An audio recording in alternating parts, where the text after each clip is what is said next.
So this coronavirus has everybody really scared and afraid of what might happen. And I wanted to talk about that and share some stories and give you some tips, actually 3 tips, to help you with all of that fear and powerlessness. And the first place I want to start is a story from a client this week, actually.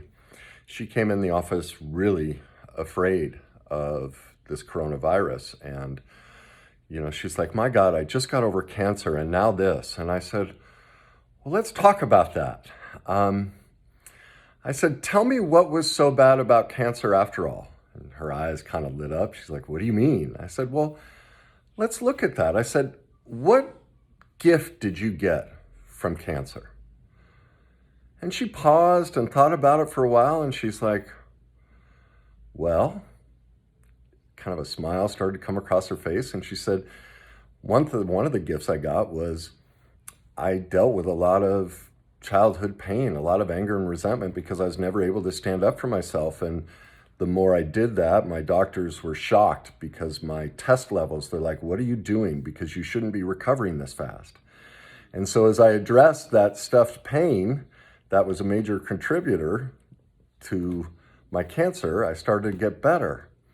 I said, okay, that's one. What else? And she's like, well, my husband and I are a lot closer because of doing this work. I've learned some things I didn't know that were, keeping us from having the intimacy we wanted. And I said, okay, what else? And she said, well, parenting. I'm a much better parent. I'm like, okay. She's starting to get a roll. And I was like, what else? And she said, well, I'm no longer in a job that I hate. I couldn't stand it.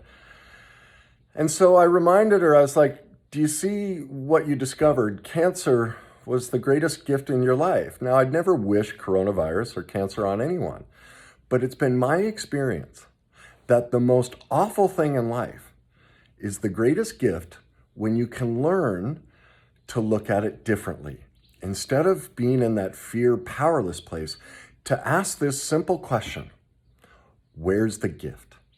You'll always find it, just like she did. Well, there's another reason why that's so important. And looking at things this way, because even the CDC estimates that a minimum of 85% of all illness and disease is caused by an emotional element, meaning there's emotions that aren't being processed. And that puts us in a place for illness and disease to basically be invited in or have a better chance of surviving in us. I learned this out at a very young age. After I discovered my mom was an alcoholic, I was in and out of hospitals. I had constant back problems, stomach problems. They could never find out what was wrong with me. And this day changed my life. My back had gone out again. I was in the garage and just collapsed. And I was on the garage floor and I was screaming at my mother to come help me because my crutches were up in the rafters and I needed them to move around.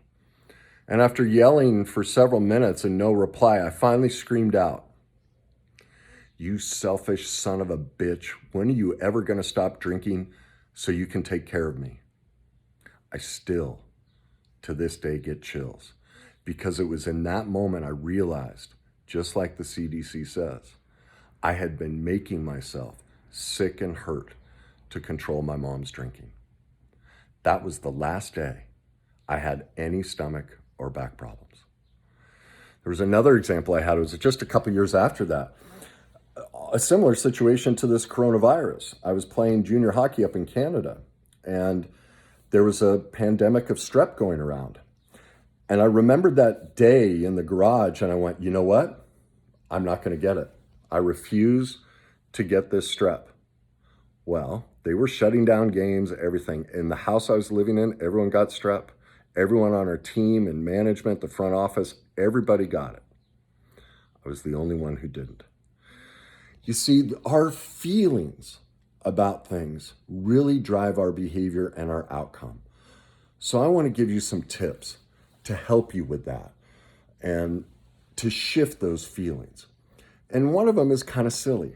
Every time you want to sit and obsess about the coronavirus and the possibility of getting sick, I want you to pick a different topic. Like you could do something silly like, what's the weather in Chicago? And start sitting there analyzing, God, I wonder what it is. Is it cold? It's March, so it might be, God, it may be snowing. But spend some time. Then you pull up your weather app and see, and start playing that with cities. What's the weather? The point is something innocuous, something that doesn't create a deep, negative, powerless fear reaction to fill that void instead of obsessing on the fear and powerlessness of what getting sick might mean in your life. Because remember, as the CDC says, we generally become what we feel. All right? So the next tip I want to give you is a simple question. Since this is all driven by feelings, ask yourself this: who would I be? And what would I feel if I never had this fear again? If I never had this thought or feeling about coronavirus or any of these negative possible outcomes, if that could never show up in my mind ever again, what would be left over? What would I think and feel? I'd feel joy, peace, freedom, space. Like, can you feel the difference in that? If this whole concern just disappeared, that creates a massive shift in the way you feel. And the final suggestion is this: if you just don't want to let go of that fear, don't want to let go of that powerlessness, just don't think you can try those tips out, then look back through your life, all the terrible things that have happened, and ask yourself these two questions. Didn't it just have a way of working itself out? Like, you're still here, aren't you? Somehow, some way, it ended up okay. And the second question is, what gifts did it give me? What did I learn about myself? What did it bring to me? So try those suggestions out. My hope is nothing happens to you. But I know this: if you work on those, it gives you your best chance for nothing to happen to you, but good things. And that's what we want. All right, leave me some comments. Let me know how that helps you. Have a great day.